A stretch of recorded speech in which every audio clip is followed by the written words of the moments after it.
Hello students. In previous session we have seen rigid flange coupling, which was the first type as per the syllabus. In that we have seen the design procedure. After that we have seen the numerical and their steps, how to solve it. Now we'll move toward the next part of our syllabus is design of flexible bush pin type coupling. As this coupling comes under flexible coupling category, it means that misalignment can be tolerable in case of the working condition. In earlier stage, in rigid flange coupling, we have seen that if the shaft arrangement is not proper, then there might be chances of the breakage. The system might be collapsed. So here, somewhat flexibility is allowed. So that's why flexible bush pin type couplings are used mostly. But there are some pros and cons. Before going to that pros and cons, we'll have to learn how flexible couplings are utilized. So there are the three categories you can see on the screen. When two shafts having some distance, that is lateral misalignment, it can be tolerable. You can see lateral axis is changed and some deflection is there, some misalignment is there with respect to delta. In that case it is valid. So in that case I can use a flexible bush pin type coupling.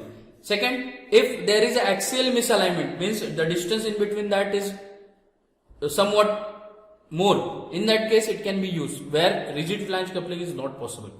Third one, if there is angular misalignment. What angular means what? As like a hook joint. It can be having 0.5 degree angular movement will be possible and it can be tolerable for the design. So these are the basic three types where flexible bush pin type coupling is used. Now basically why flexible bush pin type couplings are used. The reason I have mentioned over here, that is deflection of shaft due to lateral forces. So this can be avoided by this flexible coupling. Then actually what happened, the misalignment will occur in the system. There is a misalignment because we cannot say the perfect system with proper alignment. There might be chances of the misalignment, and misalignment is occur due to the deflection of the shaft at the time of the rotation. Then error in the shaft mounting at the due to the manufacturing, because suppose input shaft is manufactured by some another company and output shaft is manufactured by some another company. So there might be chances of the misalignment. So that is the reason of misalignment. Then use of two separately manufactured units, as I told you. Then thermal expansion at the time of the working, the motion transmission, there will be the generation of the thermal heat, and due to that expansion or contraction will occurs in the component. Due to that misalignment is possible. So these are the basic reason of the misalignment to misalignment, but this can be accommodated in a flexible bush pin type coupling very easily. So there are somewhat limitations and advantage I am going to tell you. Basically, as I told you, the lateral displacement, angular displacement is tolerable, but how much? So here I have mentioned over here that it can be tolerated 0.5 mm lateral displacement and 1.5 degree angular displacement is valid. Correct? Angular misalignment is valid. Beyond that it is not possible. There might be chances of the collapse of the system or breakage will occur. Then it will prevent shock from one shaft to another shaft. Of course, because of the flexibility, rubber bush is situated over there, and due to that reduction in the vibration occurs, so system get move smoothly. Third one, it is simple in design and construction is very simple because only few parts are there, as like shaft, keys, hub, flange and bush. Then some limitations are there, as like it is having high cost because rubber bush is there. We require that separate bush arrangement is there. So that's why the cost is more. Second thing, it required the large space, somewhat large as compared to rigid flange coupling. So this kind of the things are there in case of the limitation. So this will be the basic things. So we'll move toward the structure of the bush pin type coupling. You can see the structure. It is same as that of rigid flange coupling, but change, what is the change? I'll tell you. See, this is the shaft, key, hub, flange. Here, in case of rigid flange coupling, bolt is situated over here. That's why we have calculated the diameter of bolt and design of bolt. But here, instead of bolt, there is a bush, and bush is situated on a brass lining, and through which rubber bush are situated, and pin is helps to support that throughout the flanges.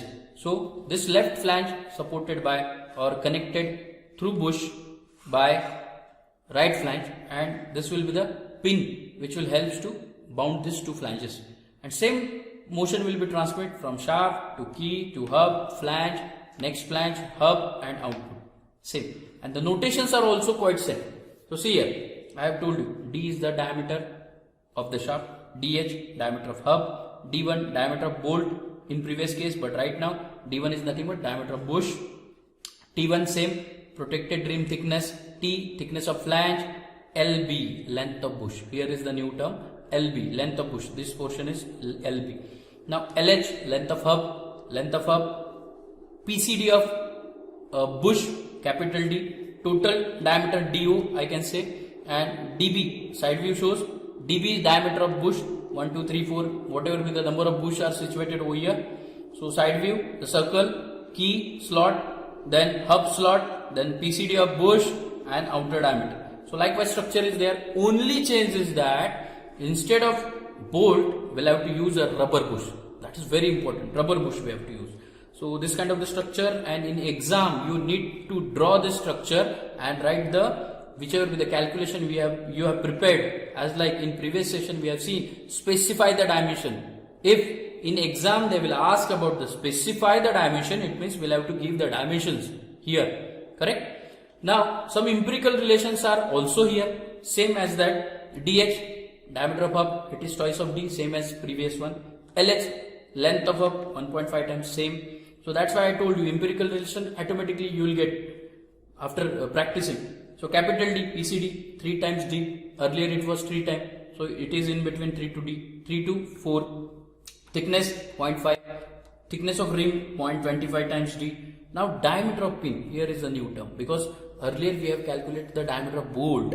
Now here diameter of pin, see pin is situated over here. Diameter of pin is considered by the empirical relation 0.5 times D divided by square root of N. N means number of bush, not number of bolt. Here number of bush. So likewise scenario is there for case of a bush pin type coupling. So as I told you, what is coupling, why misalignment will occur, what are its advantage, limitation, and what is its structure, what the notation will have to use, and their empirical relation. So I hope you understood this for flexible bush pin type coupling. Remember, you must know the diagram. For that you have to draw freehand from your side, so that it will help you to know how to design the things in case of flexible bush pin type coupling. Thank you.